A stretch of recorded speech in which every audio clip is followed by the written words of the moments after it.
The Supreme Court has cleared the way for a controversial law here in Arkansas to go into effect. Good afternoon, everybody. Thanks for joining us. I'm Bob Clausen. Ashley is on assignment.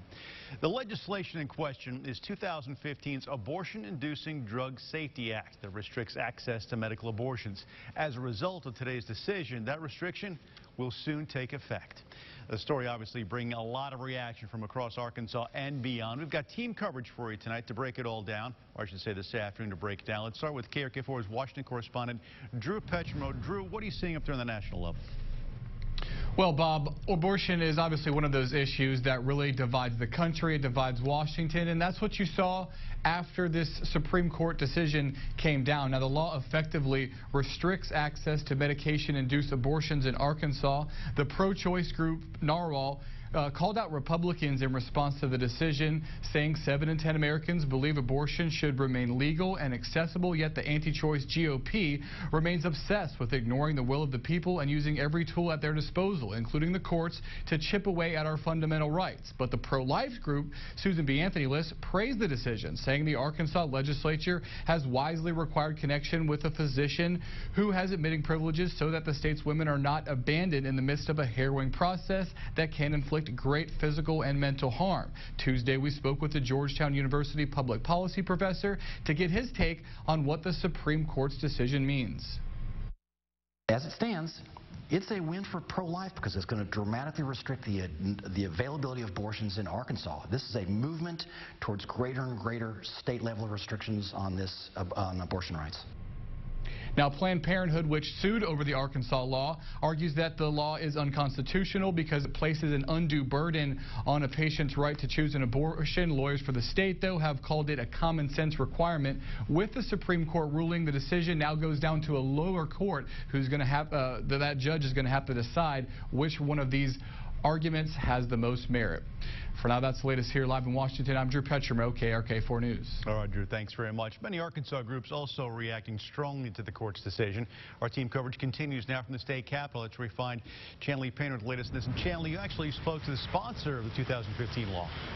I did. I spoke to the sponsor and several co-sponsors today who say they worked really hard here at the Capitol back in 2015 to pass this law. They say the decision today is a victory for the women of Arkansas, those who choose to have an abortion and find themselves in some type of emergency medical situation.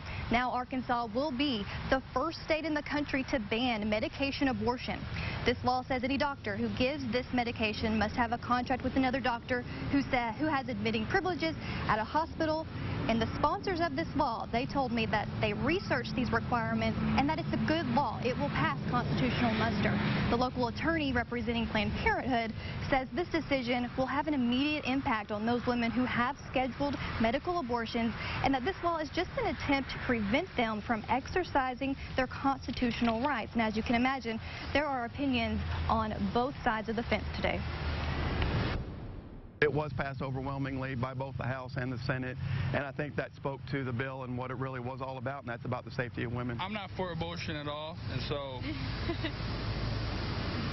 I stand by Arkansas 100%. 100% of women seeking medication abortions are not going to be able to get it because it's impossible to find a doctor who will contract with Planned Parenthood. I really believe that they should have that medicine. Like, I believe it's the woman's choice. The Supreme Court choosing not to hear the appeal leaves in place the lower court ruling that sends the whole thing back to the trial judge.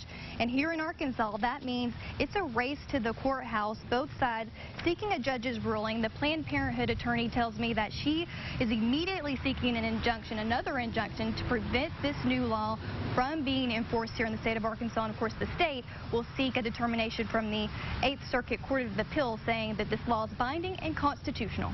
Reporting live here at the Capitol in downtown Little Rock, Chanley Painter, back to you.